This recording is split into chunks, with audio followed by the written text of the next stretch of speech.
Olá, meus irmãos. A paz do Mestre Jesus esteja com todos vocês. Que Deus abençoe cada um de vocês nessa nova semana, que possa ser uma semana bastante proveitosa e cheia de ricas bênçãos. Que Deus abençoe. Vamos para a nossa conversa.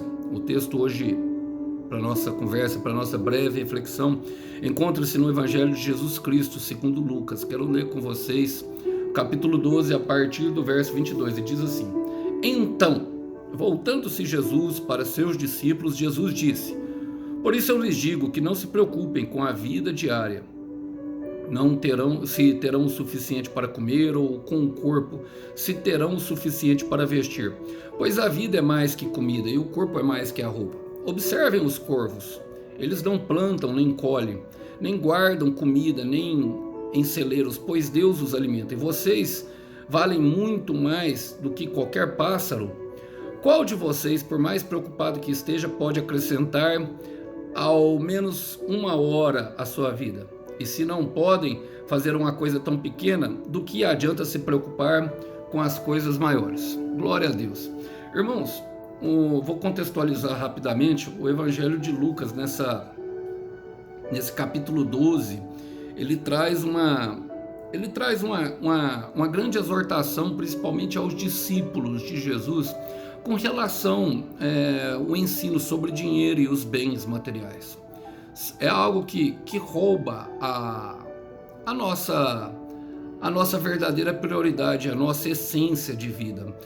O Senhor Deus, o próprio Senhor Jesus, ele conta a história de um produtor agrícola que resolveu estocar o seu... Ele trabalhou muito, só que quando ele parou para aproveitar a vida, e é interesse de Deus que nós desfrutemos a vida, irmão. Eu quero repetir isso. É interesse de Deus que nós relaxemos e desfrutemos. A vida ainda é uma dádiva. Deus se apresentou para esse agricultor e falou: louco, hoje, essa noite mesmo, te pedirei a vida. Ou seja, ele se preocupou com os bens materiais e esqueceu daquilo que realmente importava. É uma lição importante. Ele fala justamente, olha, ele fala aqui, tá aqui, no versículo 20, vou ler para vocês: Mas Deus lhe diz: louco, você morrerá essa noite, e então quem ficará com o fruto do seu trabalho?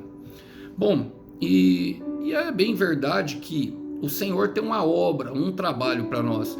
E eu quero te falar, meu irmão, o teu trabalho é descansar. É tudo que nós queremos ouvir, não é verdade? O teu trabalho é descansar, mas nem sempre parece que descansar é fácil para nós. E logo depois que ele contou essa parábola, que era justamente para dar a explicação, porque tinha chegado um homem da multidão e pedido ao Senhor para servir de juiz, para dividir os bens de uma herança entre os dois irmãos de um pai. E o Senhor pergunta: quem me fez juiz?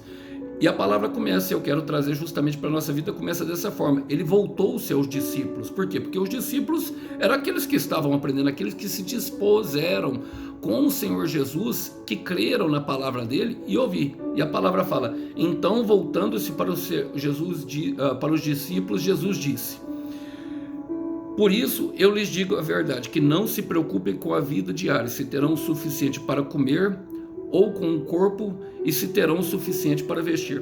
Irmãos, algo que o Espírito Santo tem ministrado ao meu coração é justamente essas três palavrinhas: não se preocupe, Alisson. Eu quero dizer para você que me ouve, meu irmão, não se preocupe. Não se preocupe. E devemos entender, o que o Senhor Jesus está falando é justamente para nós não nos preocuparmos. E o que é uma preocupação? É uma ocupação que está desordenada no tempo. Ela até é uma ocupação. O Senhor, tudo que ele falou sobre o corpo, e o corpo ele dá a entender com a questão da aparência, e a alimentação dá a entender com a questão da força, ou seja, daquilo que nós, se nós vamos ter força, se nós vamos ter o que é que nos alimentar, se nós vamos conseguir vencer o cotidiano diário, alimentar os nossos filhos. Não quer dizer que não seja uma preocupação, não. Paulo fala em 1 Coríntios capítulo 15, se a nossa esperança em Cristo é somente para essa vida, a nossa esperança então ela se torna praticamente fútil. E devemos entender isso, porque o que o Senhor tem tentado gerar em nós é justamente eternidade. Então algo que o Senhor tem falado comigo é justamente para nós entregarmos as nossas preocupações para Ele. O quê? Entrar em total dependência, confiar. Eu quero ler com vocês Tem um versículo em Salmo 54, versículo 10, ele fala, 54, versículo 22, me perdoa, irmãos, fala assim: entrega suas preocupações ao Senhor e Ele o susterá, ou seja, Ele te sustentará. Jamais permitirá que o justo venha cair. E precisamos entender, não está falando de cair e ficar prostrado, está falando justamente de cair, na questão do pecado, irmão, é de cair e ficar prostrado, de cair e ficar desanimado porque essas coisas, irmãos, o trabalho, o dinheiro, se nós vamos ter, elas preocupam, elas tomam conta do nosso coração, e isso causa uma tendência bastante humana em nós, o quê? Roubar a confiança em Deus. Eu tenho falado muito da hipergraça, falei muito do legalismo e tenho falado bastante da hipergraça. A hipergraça, ela trabalha a grande questão. Eu estou falando para vocês de descanso. Logicamente, irmãos, nós temos que fazer aquilo que nos convém. Nós temos que fazer aquilo que o Paulo fala da questão do corpo, ele fala da questão do cuidado do corpo. Hoje, toda vez que eu vou pregar para vocês sobre um tema que eu creio que que é importante para Deus, eu encontro com a irmã Salma no Uber. É uma irmã que mora aqui perto de casa, ela já é velha, ela tem bastante conhecimento bíblico. E sempre, naturalmente, nós vamos conversar sobre o tema que eu vou ministrar. E ela estava me falando sobre a questão que o corpo tende a roubar de nós justamente o que é importante. E ela usou uma frase que eu gostei muito. Ela falou assim: Alisson, nós só tornamos verdadeiros cristãos quando nós perdemos o medo de morrer e quando Deus consegue plantar eternidade em nosso coração. E eu concordo perfeitamente com isso. Porque durante todo o processo nós sofreremos medo de faltar comida, medo de vestimenta, medo de não conseguir alguém para nos amar, o medo com as preocupações da vida, e não é isso que Deus quer. Ele fala no versículo seguinte: pois a vida é mais que comida e o corpo mais que a roupa. Eu quero fazer uma ressalva aqui, porque o corpo é mais que comida, e em Neemias 8:10 fala que a alegria do Senhor nos fortalecerá. E a comida, ela fala de força, de ânimo, de virtude, daquilo que nós precisamos sair para trabalhar, do que é digno. E o próprio Paulo fala em 1 Coríntios 8, se eu não me engano, que o reino de Deus não é comida nem bebida, mas paz e alegria no Espírito Santo. Justiça, paz e alegria no Espírito Santo. Eu quero repetir: justiça, paz e alegria no Espírito Santo. Deus está nos ensinando a sermos pessoas justas, para que nós possamos desfrutar a vida com alegria e com paz. Com alegria e com paz. E a vida fala justamente disso. E o suficiente para se vestir, irmão, fala justamente da aparência. Muitas pessoas, nós vivemos num ativismo exacerbado por causa do capitalismo, que nos imputa que nós devemos chegar no topo e ser cada vez melhores, até assim passando por cima dos outros. Agora, quando nós chegamos no topo, nós descobrimos que o verdadeiro topo não é ter, e sim ser. Eu quero falar novamente isso, eu quero repetir isso para que entre em teu coração. O topo para Deus não é ter, e simplesmente ser. Muitas pessoas estão iludidas com os brilhos da corrente, das tatuagens. Muitas pessoas estão iludidas, em comprar um Golf sapão para impressionar, as novinhas, as piriguetes do bairro, que nem se importam com nós, não se importam com nada. E para isso, compram um carro e estão pagando parcela para agradar pessoas que nem se importam de verdade com você. E isso acontece muito mais do que nós imaginamos, porque parece que nós precisamos ter e conquistar alguém para que nós possamos ter um lugar ao sol. Mas a vida é muito mais do que comida, do que roupas. Irmãos, eu vejo isso. Eu treino numa academia e lá tem alguns irmãos cristãos junto comigo que nós conversamos, e a academia é um ambiente onde nós vemos que reina justamente a questão.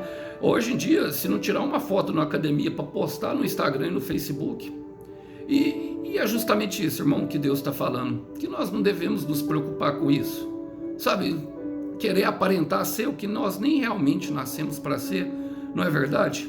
Olha, ele fala: observem os corvos. Lucas traz a ideia dos corvos, e eu gosto dos corvos porque os corvos são animais carnívoros. E ele fala para nós observarmos os corvos, mas quando Jesus fala para nós observarmos os corvos, o que é que ele está falando? Olhem para o céu. Em Colossenses capítulo 3, versículo 10, fala que nós, em capítulo 3, versículo 2, pensai nas coisas do alto. Salmo 121, eleva os meus olhos para o monte, é de lá que vem o meu socorro. O Senhor está justamente nos levando a uma caminhada a qual nós vamos aprender o tempo inteiro, olhar para o céu, a olhar justamente para o alto, porque vai ser de lá sempre que virá o nosso socorro. A palavra continua falando, eles não plantam, nem colhem, nem guardam comida, pois Deus os alimenta, ou seja, é Deus quem cuida. É Deus quem tem todo o cuidado com todos os animais. Irmãos, olha, uma vez, quando aconteceu algo muito ruim comigo, eu fui passar um dia no monte. Eu tirei um dia de jejum, e eu vou falar para vocês, foi um dos dias mais difíceis. Mas uma palavra que o Senhor trouxe para mim, no meu coração, do que eu estava vivendo e do que eu estava sofrendo, porque algumas portas tinham sido fechadas, algumas pessoas que eu amava da minha vida tinham saído da minha vida, e eu estava bastante tribulado, bastante, sabe, com bastante aflição no coração, não conseguia pensar direito, então eu fui para lá. E lá passavam muitos passarinhos, e eu comecei a olhar para o céu, e uma hora passou 2 passarinhos junto, 2 ararinhas daquela gritando muito, e naquele momento o meu coração se alegrou, e eu ouvi a palavra no meu coração, até que nada mais importe. Por quê? Porque ele está nos levando a um lugar de dependência, justamente aonde nós poderemos experimentar e conferir que Deus tem cuidado de nós e que a sua bondade é eterna, e que essa vida que ele tem para nós justamente é eterna, irmãos. Se esse corpo nosso que temos agora perece, imagina, irmãos, o que nós teríamos na eternidade. E essa mensagem é justamente para nós desvincularmos os olhos daqui, sabe? Colocar no nosso Pai Celestial que tem cuidado. Olha, eu quero falar para você, irmão, você pode ter passado por bastante tribulação, bateu o carro capotou, mas você saiu vivo, sabe? O trabalho começou, todo mundo sair embora, todo mundo foi embora e mandou, inclusive você, mas você de todos que foi mandado embora, Deus conseguiu, sabe, abrir uma nova porta de emprego, e você tem conseguido sustentar, mesmo diante de tanta crise. Sabe por quê? Eu quero ler com vocês Isaías capítulo 40, versículo 10, fala assim: sim, o Senhor é soberano. E eu gosto dessa expressão, Senhor soberano, porque Ele é soberano, Ele tem poder sobre todas as coisas. O momento de aflição nós não costumamos ver, mas Ele tem. E fala assim, ó, vem com poder e com um braço forte governará. Vejam, Ele traz consigo a sua recompensa. Como pastor, ele alimentará seu rebanho, levará os cordeirinhos nos braços, conduzirá ternamente, ou seja, com muito cuidado, as ovelhas como suas crias. É justamente nesse lugar onde nós precisamos de cuidado que nós tiramos o foco do ouro e da prata, e das roupas novas, e do brilho dos carros importados, e das correntes e da tatuagem, e colocamos os olhos no Senhor.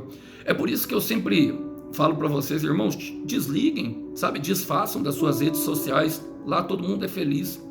É inevitável você se comparar lá, e a comparação, ela gera dentro de nós, além de futilidade, ela gera em nosso coração que nós não somos merecedores da graça de Deus. Parece que todo mundo é agraciado, mas nós não. Parece que todo mundo desfruta uma bênção, mas nós não. Mas o que tem por trás disso tudo, irmãos? O que tem por trás disso tudo? Ninguém é feliz no Instagram e no Facebook. Ninguém me convence, irmãos, disso. Ninguém mesmo. Eu vivi aquilo ali, sabe? E eu sei. E olha, ele fala justamente: e vocês valem muito mais do que qualquer pássaro. Valor. Salmo 139, o Senhor fala: ó, tu me fizeste perfeito, tu me fizeste com as tuas próprias mãos, e quão maravilhosas são as obras das tuas mãos. Quão maravilhosa. Davi sabia que era uma obra da mão do Senhor, e ele sabia que tinha muito valor. Então deixa, meu irmão, Deus te mostrar o valor que você tem para Ele. Deixa, minha irmã, Deus te mostrar o valor que tem para ela. Na conversa com a irmã Salma, nós estávamos falando, e eu concordo outra coisa com ela, porque eu passei por esse processo. Uma das coisas justamente é nos livrarmos do nosso orgulho de querer fazer, de querer merecer, mas nós não somos merecedores. Olha, Paulo fala, olha aqui, o versículo está aqui, 1 Coríntios capítulo 15, 19, Ele fala assim: se Cristo não ressuscitou, a fé que vocês têm é inútil. Está falando no versículo 17. E vocês ainda estão em seus pecados. Nesse caso, todos que adormeceram crendo em Cristo estão perdidos. E se nossa esperança em Cristo vale apenas para essa vida, somos os mais dignos de pena de todo mundo. Ele fala justamente disso, de uma questão da preocupação que nos faz pecar. Por quê, meu irmão? Porque 1 Timóteo 6, versículo 10 fala que a raiz de todos os males é o amor ao dinheiro, é o amor ao que ele pode nos proporcionar, o bem-estar, a segurança, e isso rouba de nós a confiança de Deus. E esse corpo aqui, que embora nós gostemos muito, e eu gosto de mim, irmão, e eu tô falando aqui de coisas, por exemplo, hoje mesmo tive no barbeiro, eu cuido do meu visual, mas o que o Senhor fala? O Senhor insiste para nós que nós devemos cuidar do interior do copo primeiro. Ele não fala que nós não devemos lavar o exterior do copo quando ele está exortando os fariseus. Não, ele não fala disso, irmãos, ele não se exime, ele não coloca isso a questão. A grande questão é que o orgulho e esse corpo querendo se manter vivo um tempo inteiro, ele produz um orgulho de querer fazer, sabe, as coisas na sua própria força, no seu próprio braço, esquece da dependência daquele que nos deu a vida, a graça de que tanto precisamos para viver. Olha, esse corpo vive sobre uma lei, meu irmão, e essa lei é a morte. A prova disso, irmão, é a preguiça. A preguiça, o que é? É um estímulo do cérebro para nós armazenarmos a energia, para que nós consigamos, sabe, caminhar um pouco mais. Você entende a essência da preguiça? Armazenamento de energia, ou seja, o corpo ele luta para viver. Ela é médica, ela fala que tem 3 órgãos que são os órgãos vitais, que são os órgãos guerreiros, que se recusam a desistir e que tentam manter esse corpo vivo, que é justamente o coração, o pulmão e os rins. O pulmão fala da respiração, do fôlego, da caminhada. O coração fala dos nossos sentimentos e dos nossos pensamentos. E os rins falam justamente da limpeza, jogar para fora tudo aquilo que... E logicamente nós devemos cuidar sim do nosso corpo. Não estou falando disso aqui, nem pregando disso. Mas então do que você está falando? Ele continua falando: qual de vocês, por mais preocupado que esteja, pode acrescentar menos 1 hora à sua vida? Eu quero ler com vocês outro versículo que está em Salmos 90, versículo 12, fala: ensina-nos a contar os nossos dias, para que o nosso coração alcance sabedoria. Está falando justamente de descansar no tempo de Deus, que Deus tem um tempo para todas as coisas, e que esse tempo às vezes vai nos levar a caminhos de adversidade, em que nós não entenderemos nada, e que Ele vai provar a nossa fé por meio da escassez, por meio de recursos limitados, para saber se nós confiamos totalmente, se nós estamos aptos a ir ao lugar que Ele tem preparado para nós. Então Ele ensina a nós, durante esses momentos, a contar os nossos dias. Sabe por quê? No tempo da alegria, irmão, ninguém para pensar. É no tempo do choro que nós nos voltamos para Deus. Essa é uma verdade bíblica. E ele continuou falando: e se não podem fazer uma coisa tão pequena, o que adianta se preocupar com as coisas maiores? E esse é o nosso Deus. Por quê? Porque Ele nos chama a atenção justamente para a eternidade. Quando Nicodemos está de frente para Jesus, é um dos grandes fariseus, um dos grandes da sinagoga, líder. João capítulo 3, Jesus falando para ele sobre o batismo. Olha o que o Senhor Jesus fala no versículo 12 do capítulo 3 de João: se vocês não creem em mim quando falo de coisas terrenas, como crerão se eu falar de coisas celestiais? E é justamente o que Paulo fala: se nós preocuparmos só com essa vida, meu irmão, com esse corpo de paracetamol, neosaldina e omeprazol, de tudo que nós precisamos para viver e para manter ele bem, sabe? Entende a essência disso? Entende que viver é muito mais do que isso? Logo lá no final, ele fala justamente assim, olha, ele fala assim no versículo 31, busquem acima de tudo o reino de Deus, e estas coisas lhes serão dadas. O que o Senhor está fazendo, irmão? Estabelecendo prioridades, estabelecendo o que deve ser prioritário na nossa vida. Logicamente, o nosso corpo, por ser visível e aparente, ele rouba mais a nossa atenção. Mas o que o Senhor está falando é para nós nos voltarmos para o interior do corpo. Esse é o chamado. Lá é onde tem o reino de paz e de justiça e de alegria. É de lá que flui os maus e os bons sentimentos. É de lá que nós devemos priorizar. Olha, irmãos, quando eu falei da questão do trabalho, nós temos uma grande questão quando o Senhor nos coloca numa empreitada. Eu quero ler com vocês um versículo, eu não ia ler não, mas eu vou ler. Josué capítulo 13, versículo 14 a 16. Fala assim, ó: tendo partido o povo das suas tendas para passar o Jordão, levando os sacerdotes a arca da aliança diante do povo, e quando levavam a arca, chegaram até o Jordão, e os seus pés se molharam na borda da água, porque transbordava sobre todas as suas ribanceiras, todos os dias da cega. Pararam-se as águas que vinham de cima, levantaram-se no montão. Irmãos, o povo acompanhava Josué até a conquista da terra prometida, era uma obra que o Senhor tinha lhes dado. Mas o que aconteceu ali? Os sacerdotes tinham que caminhar até a água e eles iam entrar na água e iam molhar os pés.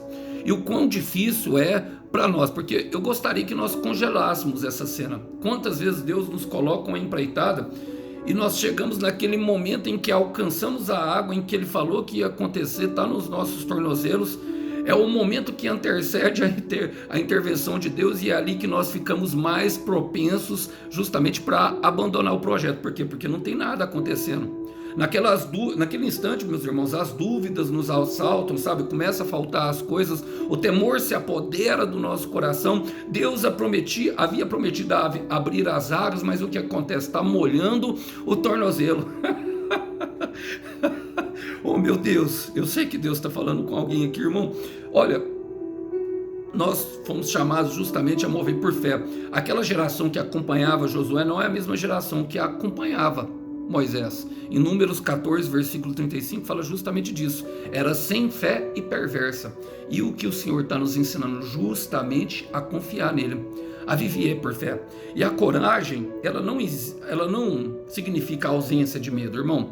O que ela significa? Um manejo adequado do temor. E como que nós manejamos o temor? Com fé em Deus. O temor do Senhor é o princípio da sabedoria. Ensina-nos a contar os nossos dias para que o nosso coração alcance sabedoria. E eu quero terminar com vocês, irmão, com uma mensagem linda de Paulo, justamente que ele tem falado ao meu coração desse capítulo 15.